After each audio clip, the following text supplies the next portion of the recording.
friends, and welcome back to another video on this channel. Apologies, it has been rainy and gloomy all day long with no signs of letting up, so we are filming with the overheads on today. But if you're new here, hi, my name is Lillian. I really like to talk about books, and today's video is going to be a review of the 10 graphic novels that I read in the month of January. But before we jump into today's video, I just wanted to give folks a quick little reminder that I will be filming a video at the end of the month celebrating reaching 400 subscribers on this channel, and I'll be filming a Q&A video. So if you have any questions for me, book related or not, you can leave them in the comments below. Thank you so much to everyone who has already left me a question. I really appreciate it. That video, fingers crossed, should be going up on February 1st. So let's talk about the graphic novels that I read in the month of January. I had a little bit of a mixed bag this month, actually. In the past couple months I've had really good luck with all of the graphic novels that I ended up reading for the most part. This month I think was a little bit more 50-50, but we'll get into that. In my monthly wrap-up videos, I like to start with the books that I enjoyed the least and work up to the books that I enjoyed the most. So we're going to start from the bottom of the pile and work our way up to the top. In this month, the graphic novel that ended up on the bottom of the pile is Miss Don't Touch Me, the complete set by Hubert. This came out in 2009. This was a bind-up of what I believe is a duology by Hubert and has been on my TBR list for a number of years at this point. So I was initially really excited to see that my library had a copy of this digitally available on Hoopla, and I was really excited to check it out. Unfortunately, I ended up somewhat disappointed by it. On the tin, the story itself sounds really interesting and intriguing. The story takes place in 1930s Paris, and we follow our main character, Blanche, and in the first volume, she is on the hunt for her sister's killer, a so-called butcher of the dances who seemingly preys on young women who go out to public dances along the Seine and turn up murdered in the morning. Blanche traces a number of clues about her sister's murder back to a luxury brothel in Paris, where she then goes undercover as their new dominatrix, Miss Don't Touch Me, the previous one having also been murdered by the butcher of the dances. Blanche navigates working at a high-end brothel as someone who doesn't want to have sex until they are married, all the while hunting for clues about her sister's potential killer and seeking revenge. I think where things started to fall a little bit flat for me was in the second volume of this graphic novel series duology.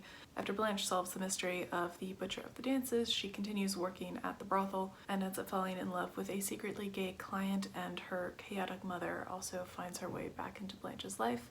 I think one of the reasons that the series ended up falling a bit flat for me was there really wasn't much of any character growth in Blanche at all, even though she is confronted many times by several other characters about how in many ways she is continuing to get in her own way, at times throughout both volumes, but especially after Blanche has solved the murder mystery. It felt like the story was a bit directionless. The plot kind of meandered, and then it felt like it dropped off very suddenly at the end. It just didn't feel like a fully fleshed out and complete series to me. As a reader, it was a little bit frustrating to continue to see Blanche sort of stumble over herself, really just not have any self-reflection, and continue to bump into these conflicts and scrapes throughout her story that are just sort of repeats of previous things that have happened in the past, because she hasn't learned her lesson. She hasn't reflected on how her own actions have affected the course of her life. For me, the idea of this story was really intriguing, but the execution ended up leaving me a little bit unsatisfied, and it just felt incomplete. Next on this list is Tales of the City, Volume 1 by Isabel Baufin, I think is how you say her name, with Sandra Revel as the artist, and this was published in 2022. This was a graphic novel adaptation of the first novel in the Tales of the City novel series by Armistead Maupin, I think is how you say his name, what a name, which originally started to come out in 1978. Now, I have not read any of the original novels, nor have I watched the Netflix adaptation miniseries that came out, I think it was last year, based around this story. But each version of the story follows a cast of characters and their escapades and adventures in San Francisco in the 1970s. I guess you could consider Mary Ann Singleton sort of the main character of this series, or at least the first volume, and she is a young 20-something secretary that has recently moved to San Francisco from middle of nowhere in Ohio, bumping up against larger city sensibilities and expressions and naivety that land her in some interesting and sometimes heartbreaking situations. We also follow Anna, who is the eccentric landlady of the boarding house that Mary Ann has landed in. She is an older trans woman and acts as sort of a den mother and pot dealer and grower for her group of friends as well as her tenants. We also have Michael, also known as Mouse, who is a personable young gay man living in the tenant house as well. Brian, an incorrigible Don Juan, and Mona, who is a eclectic, hippie-ish young woman who has spent more time in San Francisco than I think most of them.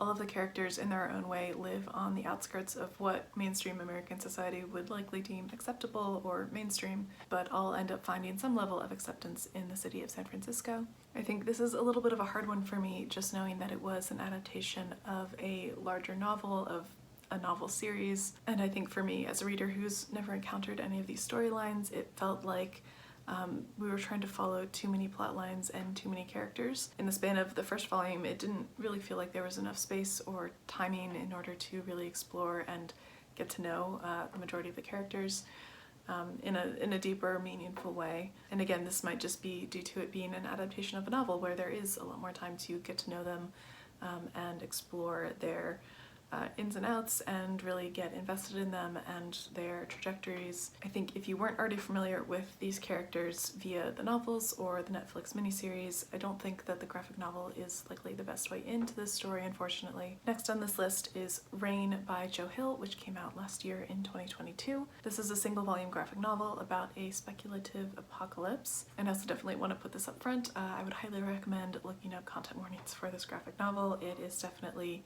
more on the horror side of things. There's definitely a lot of blood, a lot of gore, so I just wanted to forewarn folks about that going into this. So the premise for this graphic novel is on the day that Honeysuckle, our main character, is moving in with her long-term girlfriend Yolanda, dark clouds start to gather in the sky and crystal nails start pouring down from the clouds. Yolanda and her mother are killed instantly on the spot, as well as thousands of other people in the city of Denver where this happens. So heartbroken, Honeysuckle sets out on a journey in order to find Yolanda's father and tell him about what happened to his family, and also to check to see if he is still alive.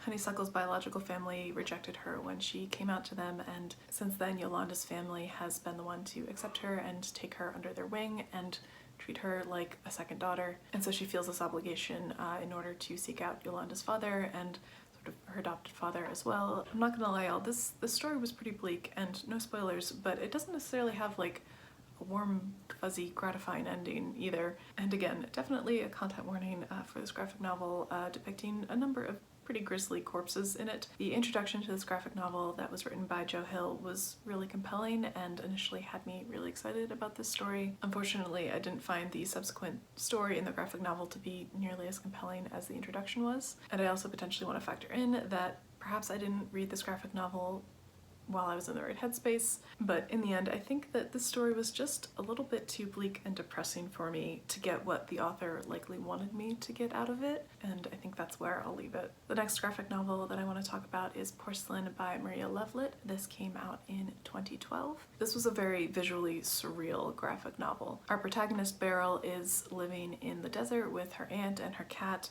and doesn't really have very many ambitions and just is sort of moving through day-to-day life until one day she stumbles across the Dollhouse, which is an ever-changing magical mystery house that hunts down children that come inside its doors and tries to turn them into dolls. I'd say that Porcelain as a graphic novel leans really heavily on the visual aspect of this art form. All of the pages and panels are very lush, very intricate, very detailed, and while it's really visually gorgeously stimulating, for me it felt like there needed to be a little bit more textual narrative support for this story in order for it to have a stronger impact. The next graphic novel on this list is The Boy, the Mole, the Fox, and the Horse by Charlie Maxey. I think that's how you say his last name.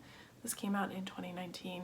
I don't know if this book technically falls into the category of graphic novel or what, but I'm putting it in this wrap up. But another heavily visual book that was interspersed with some sparse bits of writing. Right off the bat, the visuals in this book are utterly breathtaking.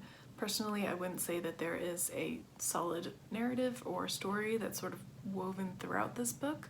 I think I expected this to read a little bit more like a children's book with some of the dots at least loosely connective via narrative, but that's not really what ends up happening in this book. And while I really loved the art and the message that this book was trying to get across, I think in the end I I was left feeling a little bit confused. Where there is text, it's mainly a 1 or 2 sentence platitude that touches on sort of a larger impactful topic or idea, but doesn't necessarily go deeper or flow narratively from one sentence to the next. I feel kind of shitty saying this, but in the end, this book kind of came off to me a little bit like Instagram poetry, but with a hint more depth and some really stunning visuals. Are there meaningful messages and sentences in this book? Absolutely. Are the illustrations and hand-done lettering absolutely stunning? Yes. Did I want more from this book in the end? Yes. I feel like this book could have been way stronger if they had brought in an actual writer in order to take these messages and concepts and make them flow narratively with just some simple sentences in between each of the pages. That way I could see myself actually sitting down with a child in this book and reading it to them as a story. Even in the introduction of this book, Charlie Maxey even says that it feels really weird to him to even be writing a book because he doesn't read that many of them, which I know comes off as really pretentious to point out, but for me, I really wish that they had brought in an actual writer in order to narrate these stunning visuals and the really meaningful messages that he does put underneath them or around them. In the end, I think I just felt a little bit confused as to why this would be put together in a book when to me, it really felt more like a series of really gorgeous nursery prints that you would hang in a child's room in order to inspire them. In the end, I think I was just a little bit puzzled as to why this book was put together in the way that it was, and I wished that it had been done a little bit differently. The 5th book on this list is Seconds by Brian Lee O'Malley, with Nathan Fairbairn as the colorist, and this was published in 2014. Brian Lee O'Malley is also the author of the incredibly popular Scott Pilgrim comic book series, and there's a fun little Scott and Ramona Easter egg in one of the panels of this graphic novel. But this graphic novel follows our main character Katie, who is a talented young chef and who runs a successful restaurant, but has several less than ideal circumstances that start to crop up in her life, and she begins to really wish for a way that she could have a redo on some of these, which is exactly what she gets when she stumbles across her restaurant's house spirit and that spirit's stash of magic mushrooms. She uncovers these mushrooms and instructions on how to redo a moment that she wishes to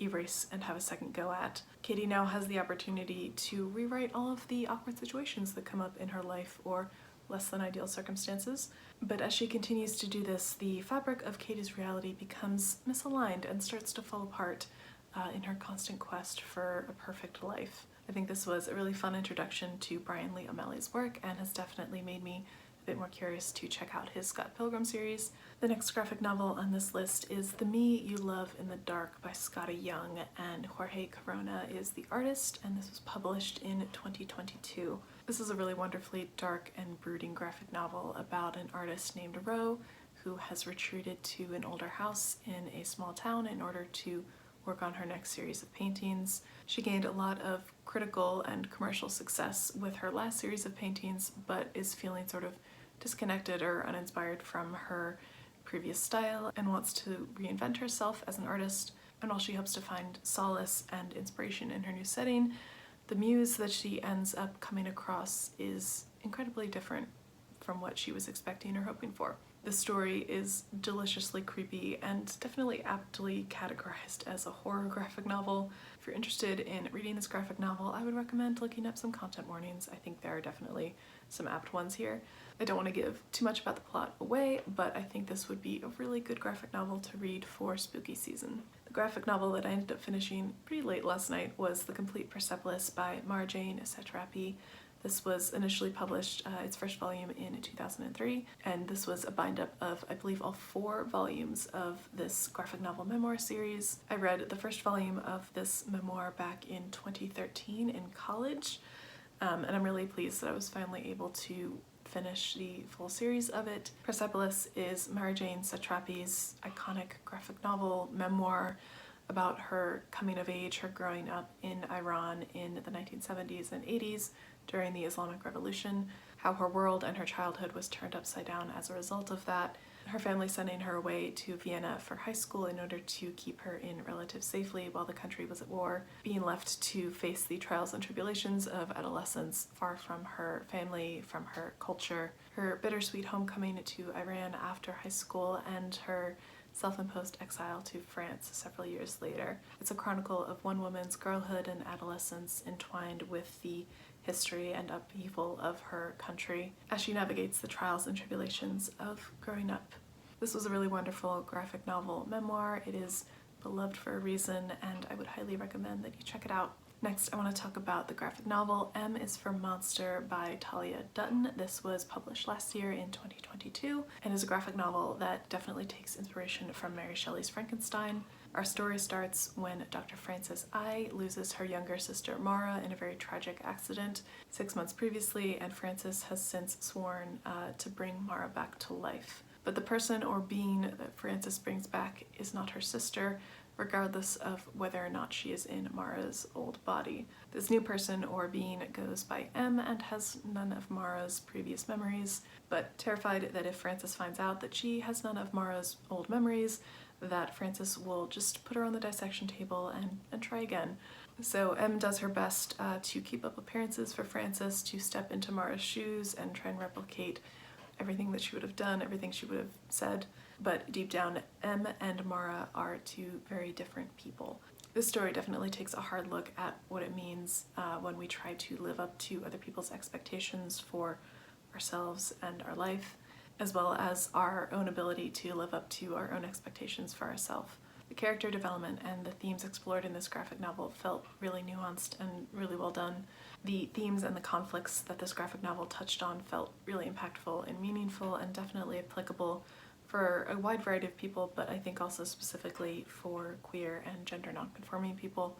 I found this to be a really great and well done young adult graphic novel that I would highly recommend if it sounds interesting to you. And the last graphic novel that I'm going to talk about, and my favorite for this month, though M is for Monster is a pretty close second, is The Delicacy by James Ablon. This was published in 2021. The illustrations in this graphic novel are absolutely stunning. Every page, every panel is a painting. The story follows two brothers, Rowan and Tulip, who leave the simple comfort of their isolated Scottish island in order to drive down to the mainland of the UK and set up shop and create a farm-to-table restaurant where they look to feed the city of London a wholesome, hearty cuisine. But as the pressure from the restaurant industry in London mounts, they come across a discovery of a new mushroom on their farm that is incredibly delicious and skyrockets their restaurant's success. Tulip becomes desperate to crack the secret of how to continue growing this mushroom so that he can continue the success of his restaurant that has grown into a series of restaurants in London and abroad. And along the way, he begins to sacrifice his ideals, his integrity, in this insatiable pursuit of profit and quote-unquote success. Without spoiling anything, the story definitely has a dark twist to it and definitely a horror element as well. I really enjoyed how this story came together and how the visual elements came into play with the narrative and how they both worked really well together. This was a really gorgeous and also a dark read. And that is it, my friends. Those are the 10 graphic novels that I read in the month of January. Let me know, have you read any of these graphic novels yourself? Do any of them sound interesting to you? Let me know your thoughts in the comments below. Again, thank you so much to everyone who has left a question for me for my 400 subscriber Q&A. If you have any other questions for me, leave them in the comments below. And with that, I think I need to wrap up this video and get it posted. But I hope you all are doing well, and I will see you in my next video.